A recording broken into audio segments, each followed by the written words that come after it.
Hoy nos metemos de lleno en un periodo que, bueno, cambió Europa para siempre, la Guerra de los 30 años. Vamos a ver por qué empezó, qué pasó y, sobre todo, las consecuencias tan brutales que tuvo, basándonos mucho en el trabajo de C.V. Wedgwood. A ver, ¿cómo estaba el patio justo antes de que estallara todo? Pues era una Europa donde los Habsburgo tenían un poder inmenso, ¿no? Desde España hasta Austria, Bohemia. Controlaban bastante. Sí, pero era un control con muchas tensiones por debajo.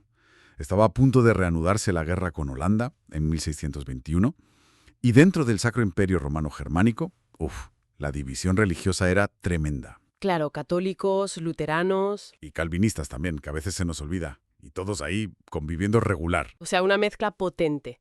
Poder de una dinastía, la religión a flor de piel y luego los príncipes alemanes que no querían perder ni un poquito de su poder frente al emperador. Vaya cóctel.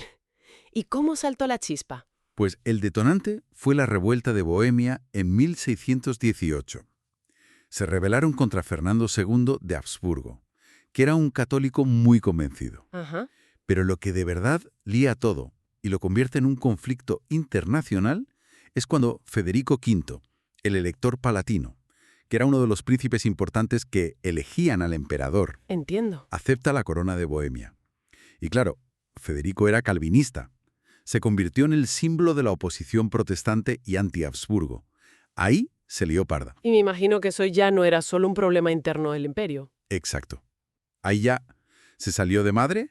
España entró enseguida a ayudar a sus primos Habsburgo y ocuparon el Palatinado de Federico. Claro, a quitarles su territorio original. Eso es.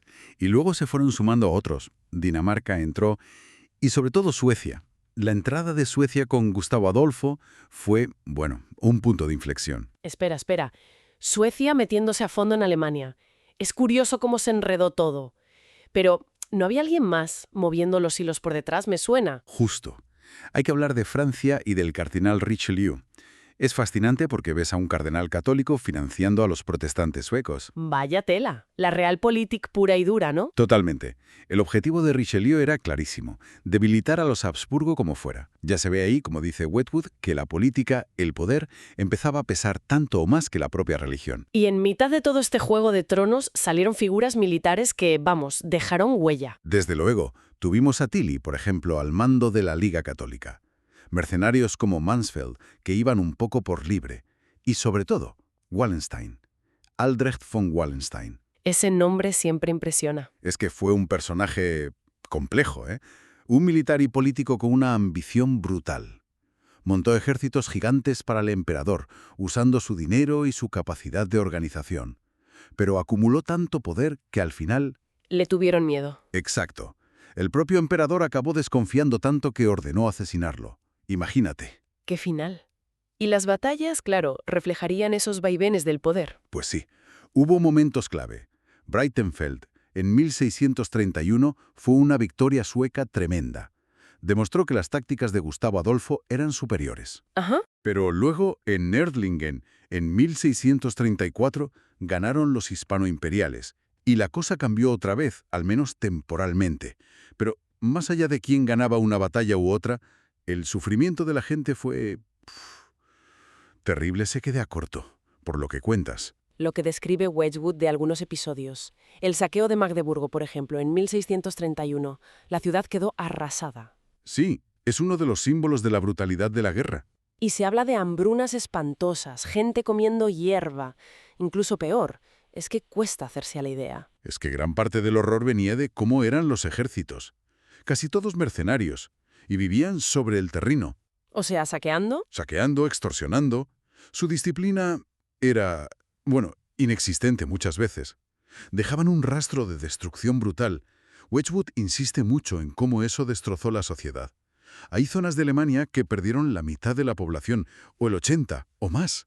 Una catástrofe demográfica. ¿Por fin llega la paz? La paz de Westfalia en 1648. Pues mira, las consecuencias redibujaron Europa. Primero, el Sacro Imperio Romano Germánico. Quedó, bueno, muy tocado, debilitado, fragmentado, casi un nombre en el mapa. ¿Y los príncipes alemanes? Esos salieron ganando, consiguieron una autonomía enorme. incluso el derecho a hacer alianzas con otros países. Eso suena a que Alemania quedaría dividida por siglos. Y así fue. Garantizó esa debilidad política alemana, pero a la vez permitió que algunos estados dentro del imperio, como Brandeburgo-Prusia, empezaran a crecer y fortalecerse. Curioso. ¿Y en lo religioso? Se reconoció al calvinismo junto al luteranismo y al catolicismo. Se confirmó eso de cuius regio eius religio, o sea, la religión del gobernante es la del territorio, pero con una fecha fija, 1624. Una solución práctica, vamos. Aunque imagino que los más radicales de cada bando no quedarían muy contentos. Fue el fin de las guerras de religión a gran escala. En cierto modo sí. Westfalia abarca un punto de inflexión, un agotamiento. La religión siguió importando, claro, pero la política, la razón de Estado, ganó mucho peso. Y el equilibrio de poder en Europa. Ahí el cambio fue clarísimo. Se frenó el poder de los Habsburgo, tanto los españoles como los austriacos. Y la gran potencia que emerge es Francia.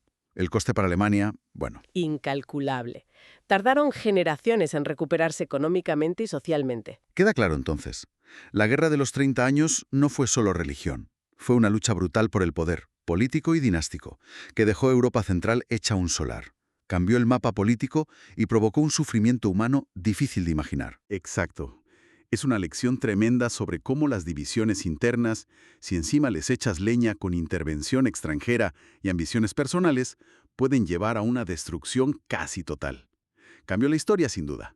Y te deja pensando, si algunas figuras clave, no sé, los electores de Sajonia o Baviera, por ejemplo, hubieran pensado más en una paz rápida y menos en sus propios intereses, se podría haber evitado lo peor. ¿Cómo sería Europa si esas últimas décadas de guerra tan terribles no hubieran ocurrido? Ahí queda la pregunta.